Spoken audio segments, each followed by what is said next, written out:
Adam Idah as well. I think that, yesterday it was another frustrating day at the office for him. I think Roger said that he needs competition to get the best out of him, but I'm not buying into that at all. You know, at £9 million, you expect a lot more. Once again, the ball was just bouncing off him at times, and I don't know what it is. He's just so frustrating to watch at times. Obviously, we spoke to him during the summer, Mick, and he was confident he could be a 30-goal striker. You look at that, he scored 20 goals last season. Most of it was from the bench. So you look at it and say, yeah, possibly.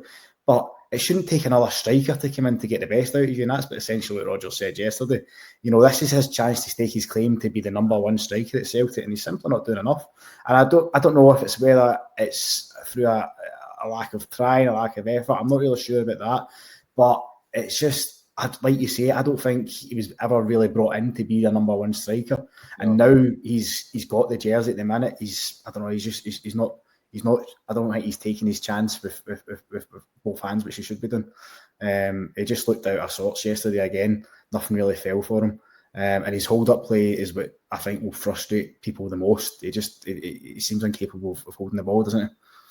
Yeah, he's struggling, the big fella. I mean, listen, he's such a nice, likeable big chap as well. He is. He's a cracking guy. Maybe too nice. I think some accusation. I think it's fair.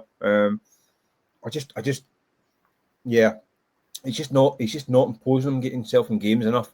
Like I say, he's getting the ball on his feet. His first touch hasn't been that great. He's having to chase the second touch, but by having to chase it 15 yards from it back, he often wins it the second time, but then he's out of position to get back in. And it's not even stuff. I mean, I know a lot of people lump them together with Dessers across the Rangers, right? And I actually think they're different kinds of players, because unlike Dessers will put himself in positions and miss a lot of chances. Mm-hmm. He doesn't actually get into a position to get a lot of chances. I mean, strike rate is probably pretty good in terms of chances he actually gets. He doesn't miss that. I mean, he missed a few, was it last week? But I don't think he misses that many. But I think his movement isn't quite sharp enough to get those chances, and that's the problem. I mean, yesterday, he was pretty ineffectual yesterday. At one point, I think I seen Cal McGregor having a bit of a go at him as well, telling him to come and take the ball and spin and all that stuff. And he's struggling. He comes across. I'm thinking starting to see a pattern now that he's a streaky striker, isn't he? Yeah. So he can go through periods when he's banging them in regularly, and he's pretty reliable. But then he can go through long spells when it's not quite happening. And listen, credit the guy. He doesn't seem to let it affect him too much. Last year he went with 11, 12, 13, 14 games without a goal, and he just kept going on it. Ended up scoring 2 at Aston Villa, albeit the young boys at Burnley kind of got in the way enough to cause that own goal, didn't he? That got him to help the progress in Champions League. He's got his attributes. I just think he's not grasping his chance really at this point in time.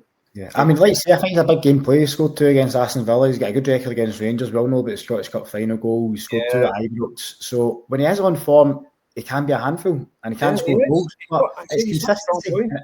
I think he's a confidence-based player as well. Like you say, very streaky. Yeah. He's scoring. If he scores a goal, then I wouldn't be surprised to see him, going a run of 5-6 games, scoring week in, week out. But if he doesn't get that goal, then it's just it's a confidence issue.